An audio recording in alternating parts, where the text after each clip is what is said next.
was flying this airplane that we had to go on oxygen, and the winds were better at a higher altitude. So we climbed up, and I realized that we couldn't stay at that altitude if on oxygen. I had to descend because I didn't have enough oxygen. So I had a passenger in the back. So we figured out, you know, me and the co-pilot, that if we turned the oxygen off in the back guy, that we could make it at this altitude.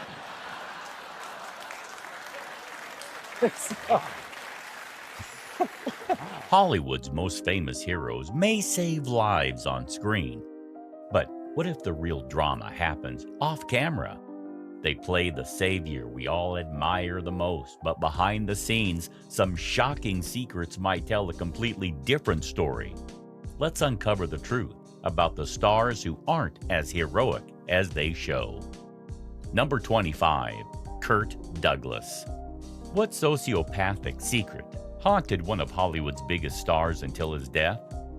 Growing up very poor with immigrant parents, Kirk Douglas struggled his way to become a huge movie star. He was a tough guy everyone liked in movies, but behind the bright Hollywood lights, trouble was totally brewing. But here's where things get messy. People who worked with him said he was really hard to get along with. He'd fired directors instantly if they didn't agree with him and tried to control everything on set. Even his co-star Burt Lancaster joked about how difficult he really was.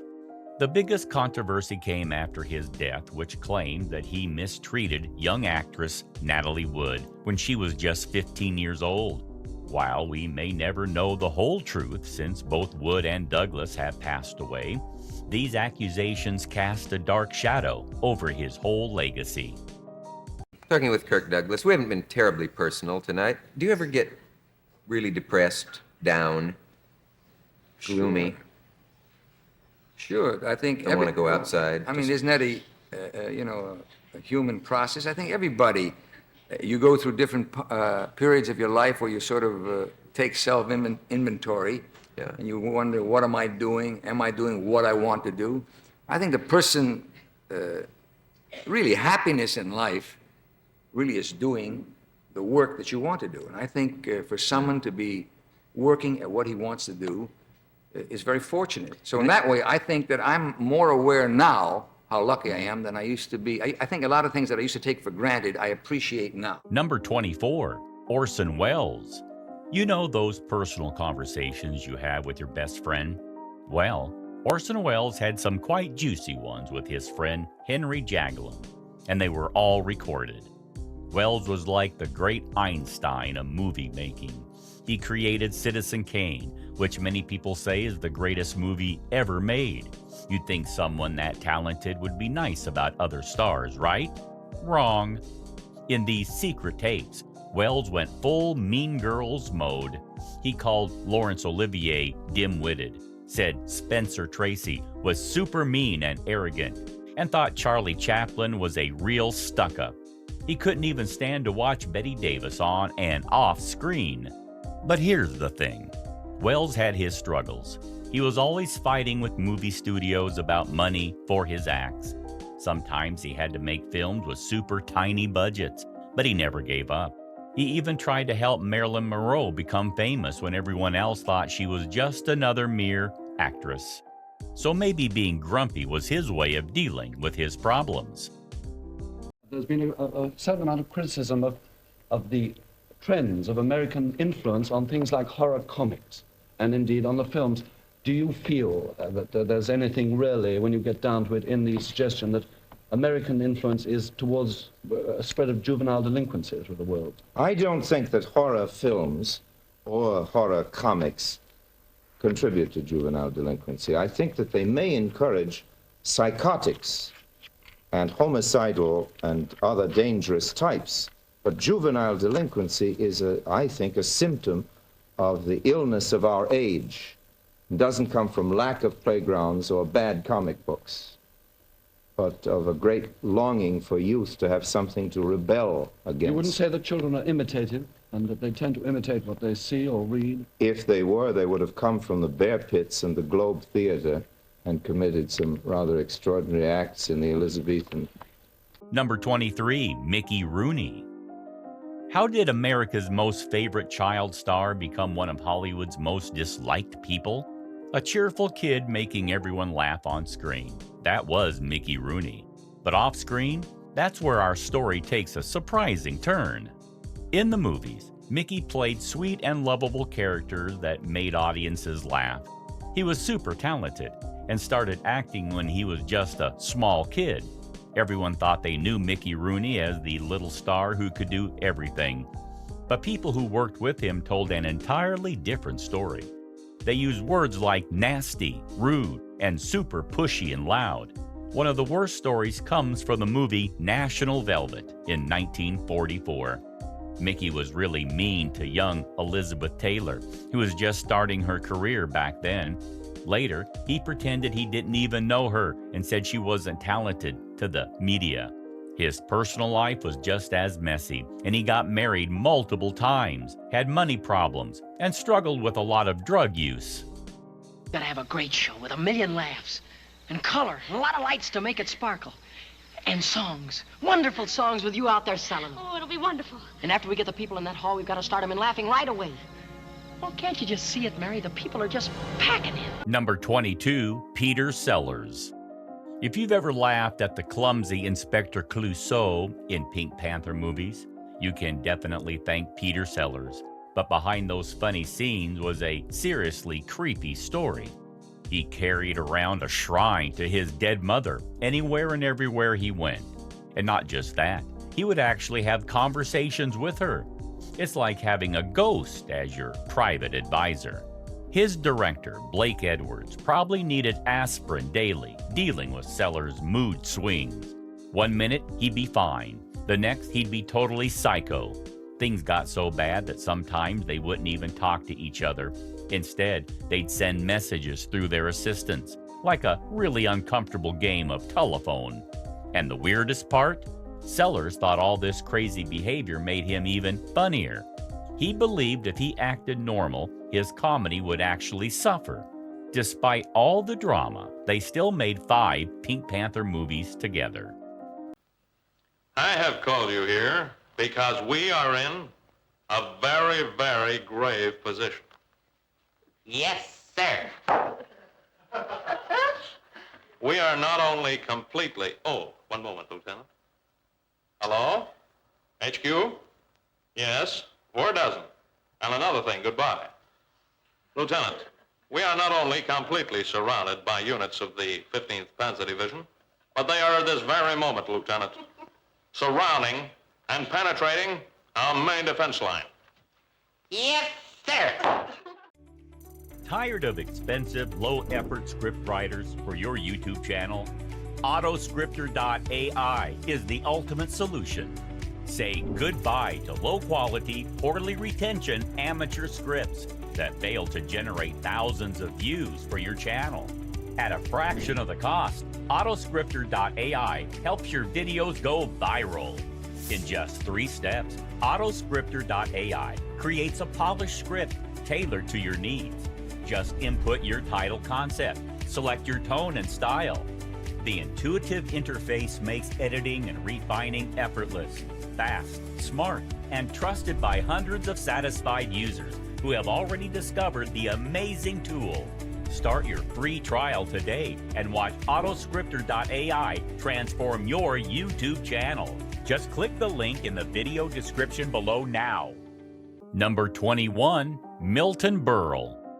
Being so famous that stores would close when your TV show was on, that was Milton Berle. They called him Uncle Milty, and he was basically the king of early television. Every week, millions of people would drop everything to just watch his show. He was so popular that some places even put up signs saying, "Closed, gone to watch Milton Berle." It's like if TikTok and YouTube combined into literally just one person back then. But here's where things get messy. When he hosted Saturday Night Live, it was like watching a train wreck in pretty slow motion. He wouldn't listen to anyone's directions, kept making silly faces at the camera when he wasn't really supposed to, and tried to boss everyone around.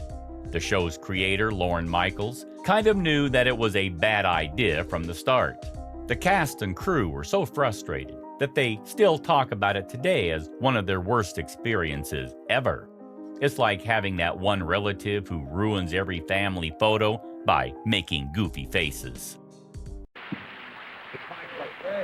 Hey, beautiful. Oh, you're wonderful. Oh, no, it's you again? Hold it, pal. Hold it. Sidney Spritzer from last week. Why are you applauding? I didn't say anything. That's why I'm applauding. All right, never mind. Now, will you please keep quiet so I can go on with the show? Hey, Burl. Yeah. I want to see that star on your show tonight. Which one? You know, the one with the mask. Batman or the Green Hornet? No, Phyllis Diller. Phyllis Diller is just on and she doesn't wear a mask. That's what I want to see her about.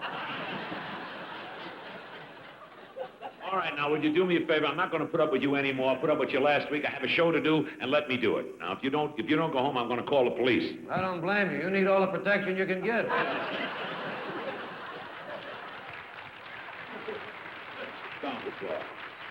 Well, if you didn't like me the first week, why did you come back? My doctor told me to go where it's quiet. Number 20, Faye Dunaway. What made this Oscar-winning actress throw a cup at her director? Faye Dunaway was someone so talented that everyone wants to work with her, but so difficult that everyone's scared to. On screen, she was amazing, giving impressive performances that would take your breath away. But behind the scenes, woo! She was like a tornado in literal high heels. During a Broadway act called Tea at 5, she reportedly was very loud and problematic. And here comes the twist. During rehearsals, instead of fake slapping someone like actors usually do, she actually hit them. And it gets crazier, as she once slapped a wig designer's assistant just because she didn't like how her hairpins were fixed in her hair. But the most crazy story comes from the movie Chinatown. People say she would do super weird things like refusing to use the bathroom properly and throwing a cup which is possibly filled with pee at director Roman Polanski during an argument. When asked about it later, Dunaway just said it was utterly preposterous and wouldn't talk about it anymore. Andrew Lloyd Webber, you're just blaming him for his vicarious... No, I'm not blaming him for anything. We all make actions and decisions and behave in life because we're a product of who we are and the experiences of our life. I am not saying it's his fault. I'm saying that for whatever his interior emotional life is, he made decisions that were on the one hand completely supportive. He cast me. He told me as late as Monday night that he was ecstatic that I had come on, that in his words, the progress was remarkable, and then the next day changed his mind. So he tends to be a capricious man in my experience. And you don't blame him for that? You can't blame a human being for his behavior. You have only to explain it and try to understand it. Number 19, Bing Crosby. Everyone knows Bing Crosby's beautiful voice singing White Christmas. But did you know he was like a ghost in his own hometown? Let's dig into this story. Crosby was super busy, as he was always making movies, doing radio shows and recording music. But while he was becoming more and more famous, something important was suffering, which was his relationship with his kids. His son Gary revealed that Bing was hardly ever around when they were growing up. But here's the funny part. Bing thought he was doing the right thing. He was so worried about his kids becoming spoiled Hollywood brats that he ended up pushing them away completely.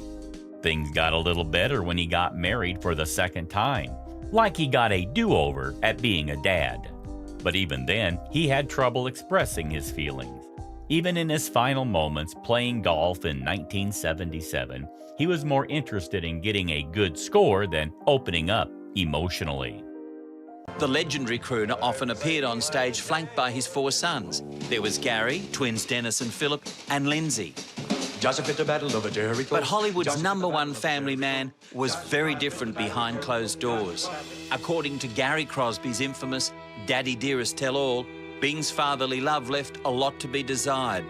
After the death of the boy's mother, actress-singer Dixie Lee, Bing and his brood became seriously estranged. As a child, you're trying to make sense of it, you know? Where is this grandfather that everyone talks about? Denise Crosby is Dennis's firstborn and Bing's first grandchild. but she had almost no contact with her father and absolutely none with her superstar granddad. I'd be over at a friend of mine's house, and invariably their parents would say, "Oh, you know, what's he like?" And how do you answer that? When you've not When met you've not met him. You know, people are always going to ask me about Bing Crosby. He means, you know, so much in the world of entertainment. Old motherfucker jumped out of bed, out of the window she popped her head, crying. Each of Bing's sons struggled living in his enormous shadow, and the family was very fractured. Number 18, Chris Brown.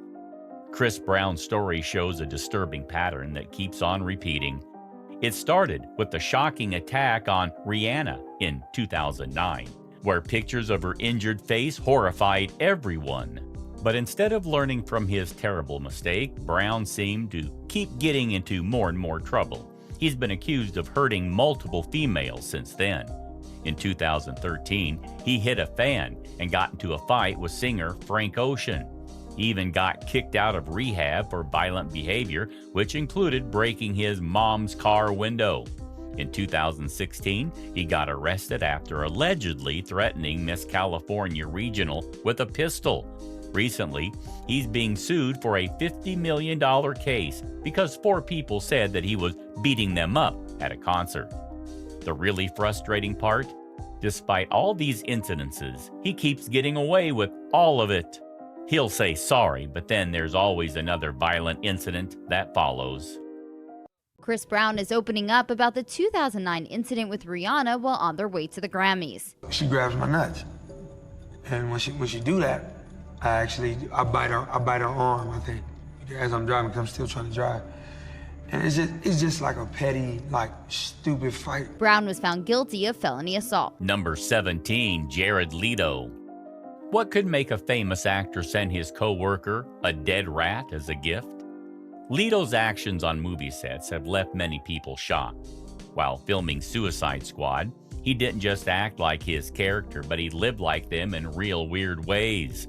He sent Margot Robbie a love letter in a black box with a live rat inside, and also sent bullets to Will Smith. He even brought a dead pig on the set. But that's not even the creepiest part. With his band 30 Second to Mars, he created something that seems like a mini cult. He hosts special retreats where fans pay thousands of dollars to wear all white and treat him like some kind of a prophet. He's also been known to be really mean to people, and he has once grabbed actor Elijah Wood by his collar just because Wood said his band was okay. The most troubling part?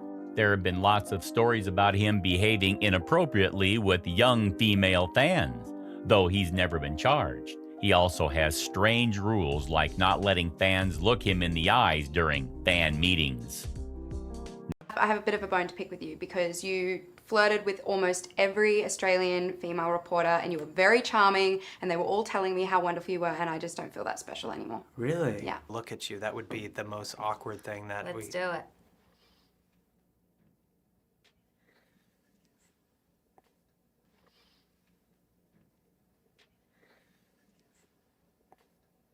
You're awkward.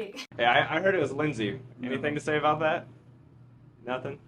They didn't tell us anything. That wasn't funny. No, I'm being serious. Really not funny. I'm not trying to be funny. Really not funny. Really not. They didn't tell me not to ask or anything. Who?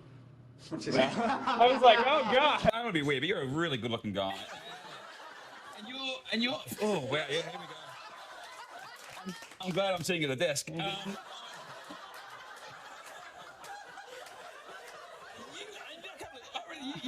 Never have I ever hooked up with a fan on tour.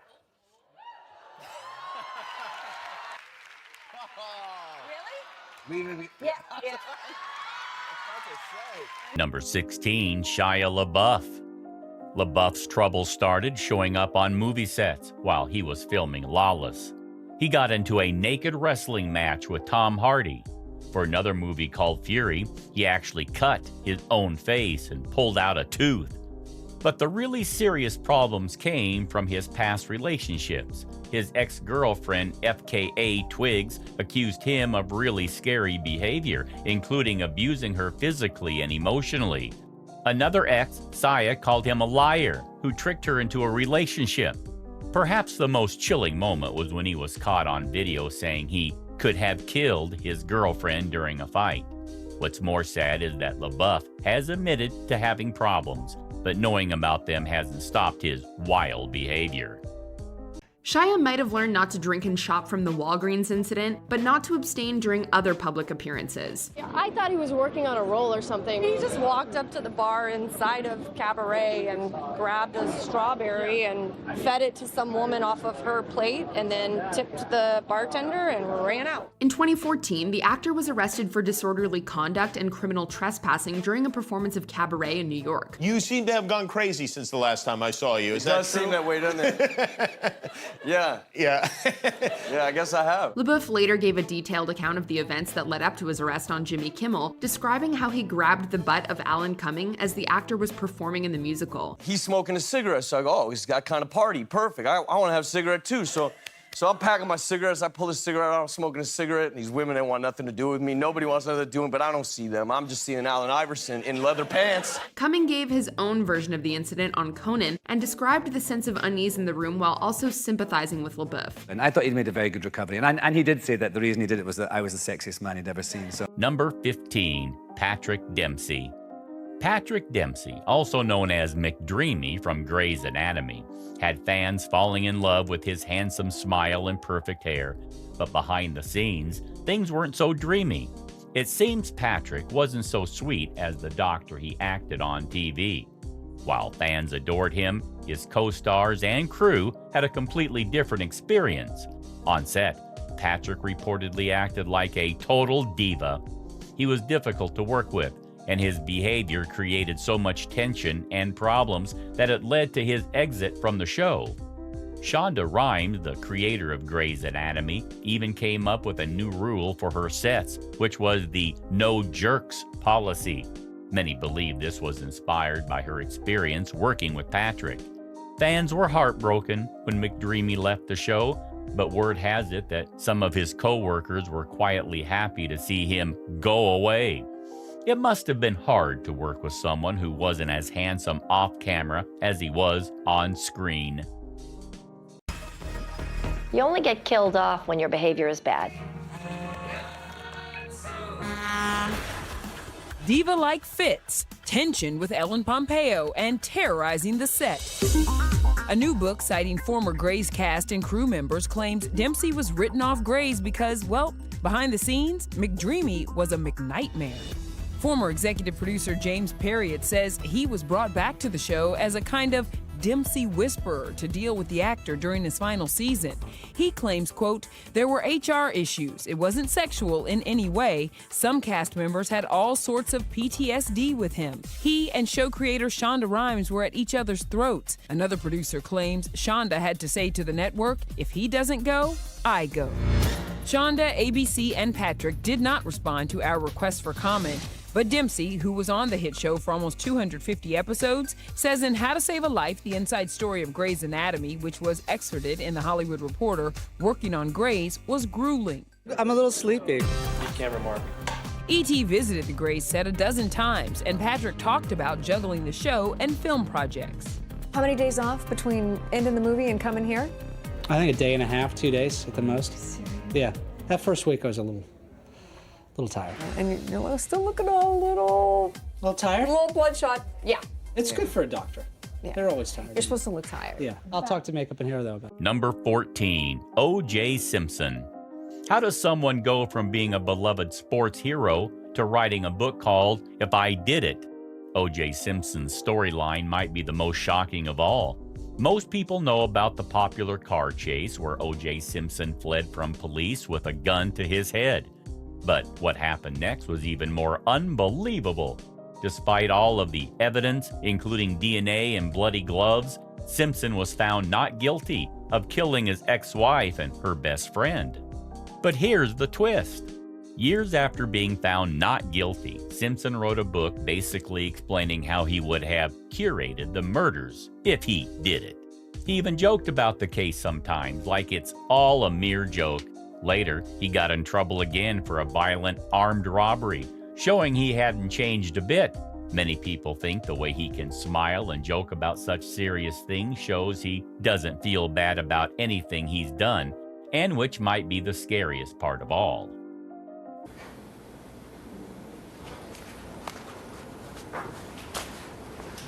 Can we ask him to straighten his fingers and extend them into the glove as one normally might put a glove on? I object to this statement by counsel. All right, he appears to have pulled the gloves on, counsel. Mr. Simpson, would you please stand and face the jury? Mrs. Robertson. Superior Court of California, County of Los Angeles, in the matter of the people of the state of California versus Orenthal James Simpson, case number BA097211. We, the jury, in the above entitled action, find the defendant Orenthal James Simpson not guilty of the crime of murder in violation of Penal Code Section 187A, a felony upon Nicole Brown Simpson, a human being, as charged in count 1 of the information. Number 13, Kirstie Alley. What drives someone to publicly attack her past friends? Kirstie Alley, known for her roles in Cheers and Look Who's Talking, showed a very mean streak when dealing with people who left Scientology. She went on Twitter to criticize her former friends who left the religion, even bragging about talking smack about them. But that's not all. She made some pretty inappropriate and abusive comments too, like connecting psychiatric medications to shooters, which made many people sad. She also posted an insensitive tweet about Stephen Hawking after he passed away. These actions made other actors hesitant to work with her, and hence she lost a lot of acts. It's like she put herself on Hollywood's do not cast list. Hi, I love you, or, Merry Christmas, or I want a divorce. Whatever you need, I'll deliver. Number 12, Candace Cameron Bure. What made JoJo Siwa call Candace Cameron Bure the rudest celebrity she's ever met? It's a story that caught everyone by mere surprise, especially since Candace is best known for playing sweet DJ Tanner on Full House, and as the happy queen of Hallmark Christmas movies. The incident took place in 2016 when JoJo, then just 14 years old, attended the Fuller House premiere. Excited to meet one of her favorite stars, JoJo asked Candace for a single photo.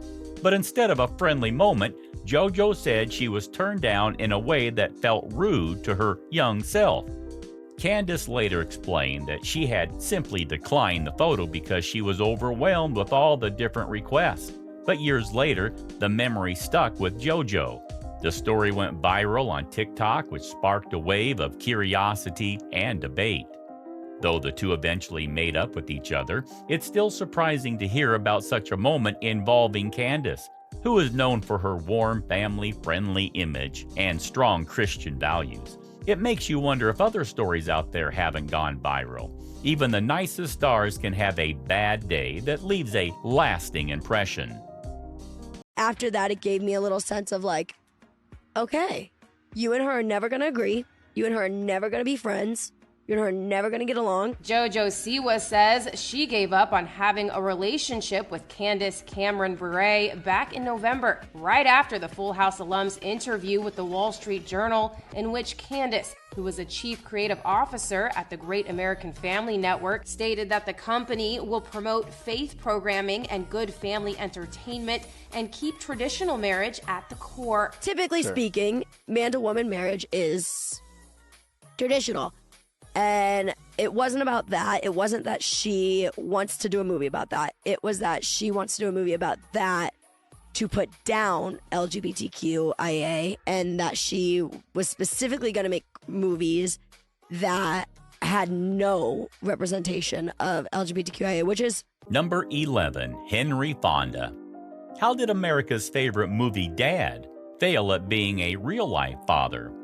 For over 50 years, people loved watching Fonda play these super honest, good guy roles in movies like 12 Angry Men. He was exactly what everyone thought an American hero should be like. But in real life, that's where things get interesting. Get this, he was married 5 times. And in 4 of those marriages, he couldn't stay loyal. Even his famous kids, Jane and Peter Fonda, felt like they barely knew their dad. He was more interested in dating Hollywood stars like Joan Crawford and Lucille Ball than spending time with his family. A new book spilled all the tea about his private life, showing how different he was from his roles. One of his wives, Margaret Sullivan, even publicly complained about how bad he was as a husband and a father. It's like finding out your favorite superhero actually can't fly. Pretty disappointing, right? The fragility that he showed in the scene. And it was something that he had a hard time doing in real life, showing his fragility. It just was so naked and vulnerable, and it touched me so deeply as it touches the audience. And the other thing is just seeing a beloved, loving relationship that has lasted so many decades between two people. It's rare that we see it on the screen, and it's rare that it's brought to us by two icons. Let's talk a bit now about you and your family, because you're head of this very remarkable and talented family. I'm not the head, but You're not the head. You're the titular head, yeah, I suppose you would be, yeah. Whenever one reads about you, about this family, it seems that there's a rift in it and this sort of thing. Are these reports exaggerated? Quite. Both Jane and Peter went through what is known as a classic rebellion, when a child decides to go into the father's business, whether he's a banker or in show business. There has to be a kind of rebellion. You don't want to feel that your father made it possible for you, or that you're a success because you're of your father. Number 10, Sandra Bullock. Have you ever wondered if celebrities are as kind in real life as they seem on screen? Take a look at Sandra Bullock, for example. She's loved for her sweet roles in movies like The Blind Side, but off-screen, things might be very different. In one surprising story, a disabled veteran asked Sandra for her autograph, as he was a huge fan, hoping for a kind moment with the star. But instead of a polite no, Sandra reportedly covered her face and acted very rudely. Even her ex-husband, Jesse James, has once spoken about their relationship, saying Sandra could be very controlling and rude. Of course, we should be careful with his claims, since Jesse doesn't have the best reputation himself. Still, other stories seem to match what he said, making people actually wonder what Sandra is really like behind the scenes. It makes you think, how much do we really know about our favorite stars? Maybe the real Sandra Bullock is a little more complicated than the roles she acts in. Back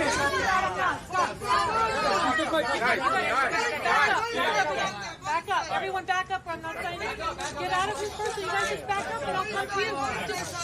Back up, guys.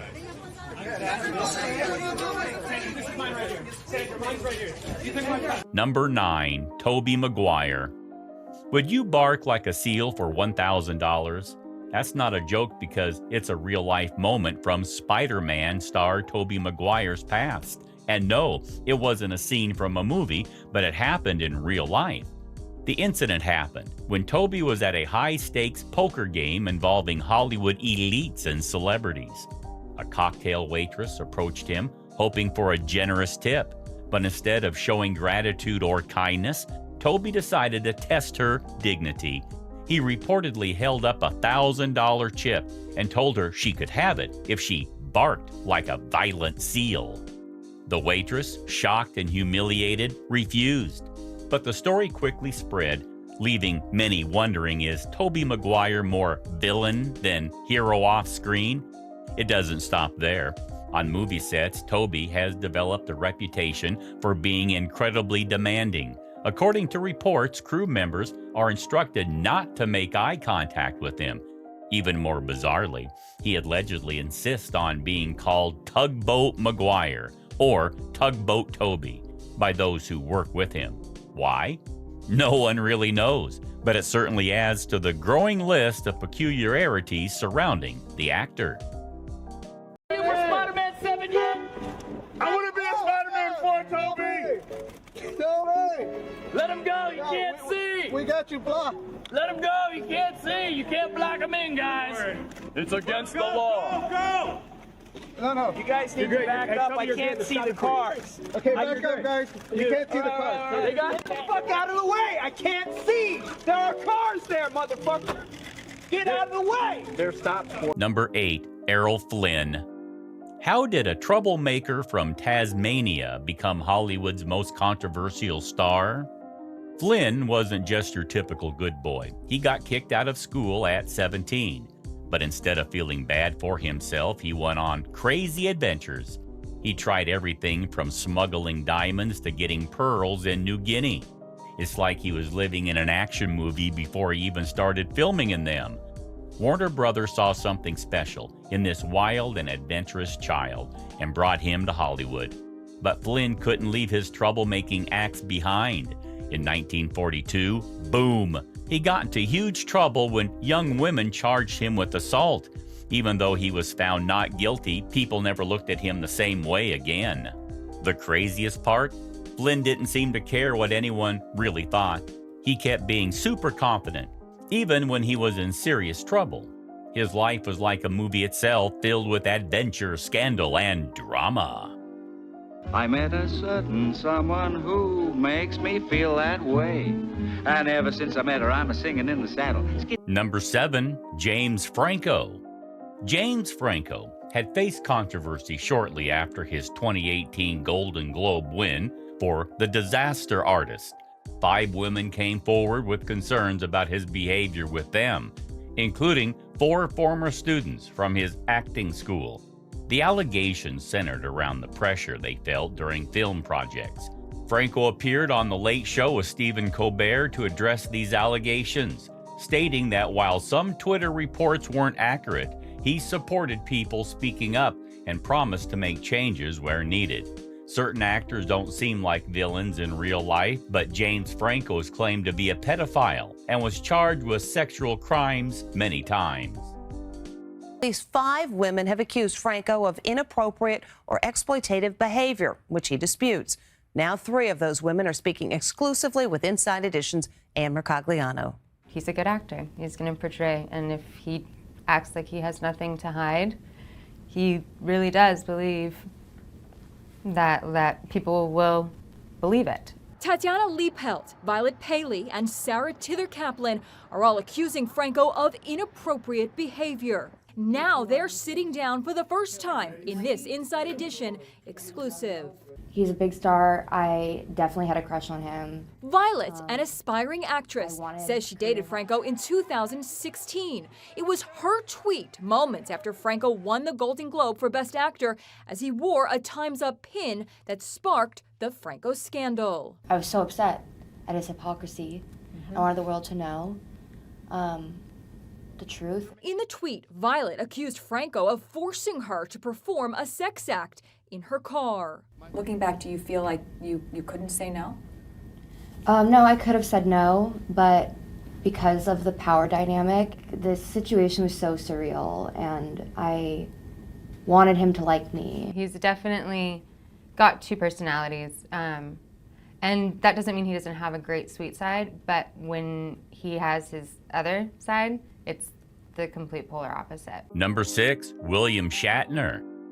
Why would someone get nicknamed Captain Jerk by their own co-stars? William Shatner, famous for playing Captain Kirk in Star Trek, earned this unflattering title through years of difficult behavior. He didn't even attend Leonard Nimoy's funeral, his longtime co-star and supposed friend. At fan conventions, he's known for his massive ego and has even been caught yelling at other Star Trek actors when they tried to answer questions.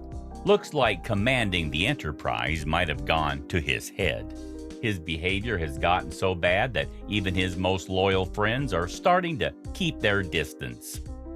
I'm not signing. I'm not signing it. I'm not signing it. Do you hear me? You hear me? I'm not signing it. Just beam me up, Scotty. I'm not signing it.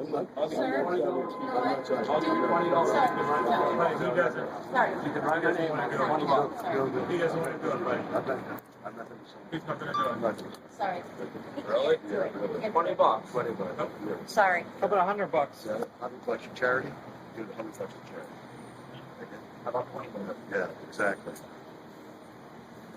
Number 5, Katherine Heigl. What makes an actor turn down an Emmy nomination? Katherine Heigl did just that, and you won't believe why. After quickly rising to fame in both TV and movies, Heigl became known for something else, which was speaking her mind, even in the wrong situations. She refused an Emmy nomination for Grey's Anatomy, saying the writing was not good enough to deserve it. Ouch! She didn't stop there either, but she called her movie Knocked Up anti-woman, even though it was the one that helped her to become famous. Then there was the time she asked for $3 million to appear briefly in Valentine's Day. And talk about knowing your worth. While being honest is usually good, Hollywood seems to prefer stars who keep their strong opinions to themselves and not to others. Fairly or unfairly, a few years ago, you developed this reputation for being difficult. And just recently, there was a Facebook Q&A. Someone asked you, "I've heard rumors that you're very rude. What's your thoughts?" And to your credit, you addressed it. You took on the question. What did you say? Good Lord, what did I say? What I loved about the Facebook Q&A is that I could take my time, and I realized that I like to talk a lot, and I also will like type out the longest, lengthiest answers. So I only answered like 10 questions, but in 2 hours. But I think I said that I, of course, you know, I've heard that too, and I don't, and I'm not. And you know what? I've been saying I don't think I am, but I'm gonna be really honest right now. I'm not.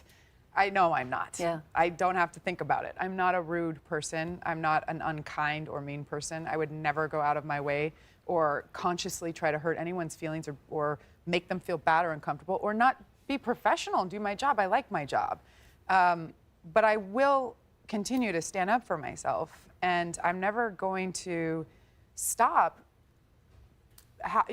standing up for my right to be heard, my right to be treated respectfully and professionally in return, my right to draw boundaries. I am a strong woman, and I'm not going to apologize for that. And I'm not going to on behalf of my daughters, and I'm not going to on behalf of all of you sitting in the audience. We should all have the right, the basic human right to... Number 4, Mike Myers. What could make someone demand an entire movie be redone just for an accent change? Mike Myers, the man who made us laugh as Austin Powers and Shrek, apparently isn't as groovy as his characters. He once insisted that the entire Shrek movie be redone because he suddenly decided the character should have a Scottish accent. While that accent became iconic, imagine being the animation team who had to redo everything. He's also known for some pretty strange behavior, like firing someone just for making eye contact with him. What is it with celebrities and eye contact? Here's another head scratcher. He refused to sign autographs for a company that made toys of his characters, but then demanding they rush their products to him overnight and didn't want to pay for shipping. No wonder Hollywood has been keeping its distance lately. The Hat co-star Amy Hill painted a pretty unflattering portrait of the film's lead. She characterized Myers as a diva who constantly made the cast and crew wait while he micromanaged the entire production. And Hill isn't the only former collaborator to rake Myers over the coals. In a 2008 EW profile of Myers, Wayne's World director Penelope Spheris got her own digs in, describing him as emotionally needy and saying he got more difficult as the shoot went along. But perhaps the most telling line from the interview was her remark, maybe he could open like a children's hospital to clean up his rep. He's got to do something pretty quick. Number 3, Christina Aguilera. Christina Aguilera might have a very powerful voice, but it seems her attitude is just as strong. Back in the early 2000s, she wasn't shy about throwing bad comments at other singers like Mariah Carey, Britney Spears, and Pink. But the drama didn't really stop with her pop star days. When she was a judge on The Voice, rumors spread that her fellow judges couldn't handle working with her anymore. She's popular for being distant with both interviewers and fans, and is quite different from her genie in a bottle days.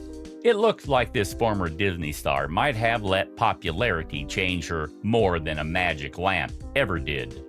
Before the parties, it was business backstage, and we got to the bottom of the Christina Kelly feud.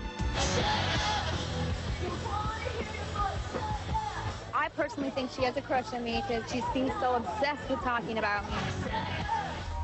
It all started when Kelly made fun of Christina's Christmas CD on the MTV show. Are gonna be bells. And I'm not kidding you, I wanted to f***ing stab myself. Then, in various print interviews, Kelly has said Christina is, quote, one of the most disgusting human beings in the entire world. And she has also said, quote, I've seen drag queens who look better. You know, I tried to confront her at a club, I think, and she just totally backed up. She was just like, I don't have anything to say about you, blah, blah, blah, blah. That's not me, that's my mother. When I confronted her in person, she really had nothing to say, so I don't know, Kelly. Number 2, Johnny Depp. How does a beloved Hollywood star end up causing $10,000 in hotel damages? That's just one of the wild stories about Johnny Depp, whose off-screen antics have become as infamous as his on-screen performances. During the filming of City of Lies, Depp allegedly got into a heated argument with the location manager. Not just once, but twice. It seems like working with him can come with some serious drama. And who could forget the bizarre hotel room incident? After the room was left in shambles, Depp reportedly blamed the destruction on an armadillo. It's hard to imagine how anyone could buy that explanation, but it sure adds to his reputation. Beyond his personal adventures, his attitude toward acting has also raised eyebrows. According to former managers, Depp stopped learning his lines, relying instead on earpieces to feed him dialogue during filming. He reportedly believed he was too big of a star to bother with such minor details. While directors like Tim Burton may have been willing to work around his quirks, others weren't as forgiving. From a talented star in his early days to a controversial figure, Depp's off-screen behavior has made him just as talked about as his iconic roles. The Daily Mail first reported that Disney was retiring Depp's Jack Sparrow back in 2018. The actor was asked about the article when he was cross-examined by Heard's attorney during the trial for Depp's $50 million defamation suit against his now ex-wife. He said he wasn't aware of the report, but wasn't surprised by it, considering 2 years had gone by of constant worldwide talk about me being this wife beater. Depp went on to say he's sure Disney was cutting ties to be safe and that he wouldn't reprise the role of Sparrow even if Disney offered him the chance. Number 1, Tom Cruise. Tom Cruise is popular for his big smile and charming personality in interviews.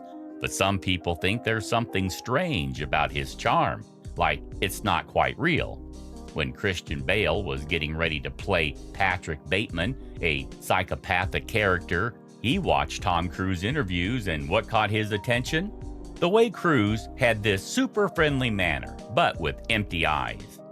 There's a really not so liking story where Cruise laughingly told an interviewer about turning off someone's oxygen while flying a plane, treating it like a funny joke. His deep involvement in Scientology, where he's seen as a powerful leader, has made his followers even more worried.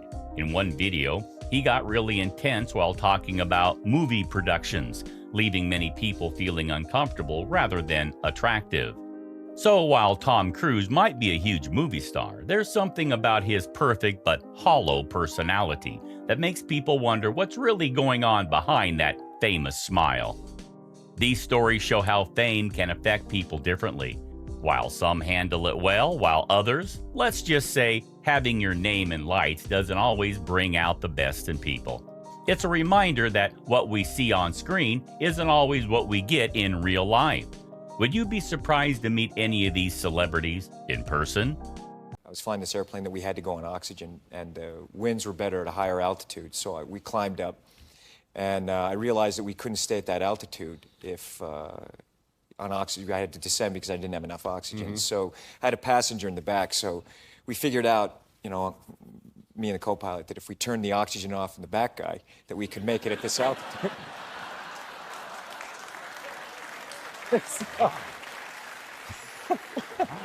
That's a wrap. If you enjoyed this twist on Hollywood's heroes turned villains, don't forget to like, share, and comment your thoughts in the comment section. And hey, don't forget to hit that subscribe button for more jaw-dropping revelations.